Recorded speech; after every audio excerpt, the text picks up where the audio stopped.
جی بسم اللہ الرحمن الرحیم۔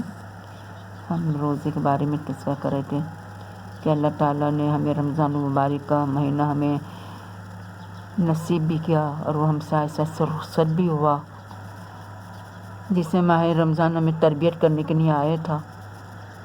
ہمیں روزے بھوک کے پیاس رہنے کا نام نہیں ہے روزہ، بلکہ اس کے ذریعے اللہ تعالیٰ ہمیں خود احتسابی کا ایک بہترین موقع فراہم کرتا ہے۔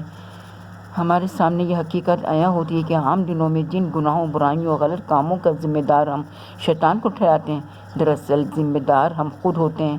اس لیے شیطان کے شر سے پناہ مانگنی چاہیے۔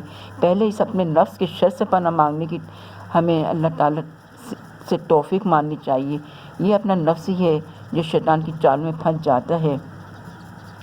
نبی صلی اللہ علیہ وسلم کی تعلیمات سے ہمیں یہ سبق ملتا ہے کہ روزے دار کو اپنے اعمال، اقوال، افعال کی عام دنوں سے زیادہ احتیاط برتنی چاہیے، جیسے چغلی ہے، غیبت ہے، جھوٹ ہے، لڑائی جھگڑے ہیں، کسی کو برا بھلا کہنے سے اجتناب کرنا چاہیے۔ نبی صلی اللہ علیہ وسلم نے فرمایا، اگر کوئی روزے کی حالت میں تم میں سے کوئی لڑائی کرے تو بس اتنا کہہ دو کہ میں روزے سے ہوں۔ اور ایک جگہ دوسری جگہ فرمایا، اللہ کو تمہارے بھوکے اور پیاسے رہنے کی کوئی ضرورت نہیں ہے۔ چنانچہ ہمیں حدیث کی روشنی سے پتہ چلتا ہے نا کہ چاہے کوئی کتنا ہی برا برتاؤ کیوں نہ کرے، روزے دار کو اپنے غصے پہ ضبط رکھنا چاہیے۔ در حقیقت روزہ تو باطنی بیماریوں جیسے غیبت، بد اخلاقی، بد کلامی وغیرہ کا خاتمہ کرتا ہے، نفس کو پاک کرتا ہے۔ نبی اکرم صلی اللہ علیہ وسلم کی ایک حدیث و مفہوم ہے کہ بہت سے لوگ ہوں گے جن کو روزے سے محض بھوک اور پیاس ملتی ہے، یعنی انہیں روزے کی اصل روح، صبر و برداشت، تحمل، سکون اور اللہ کا قرب حاصل نہیں ہوتا۔ ماہ رمضان ایک تحفہ، ایک انعام ہے، اور بطور مسلمان ہماری نیت نیکیاں کمانا اور اللہ تعالیٰ کا قرب حاصل کرنا ہوتا ہے۔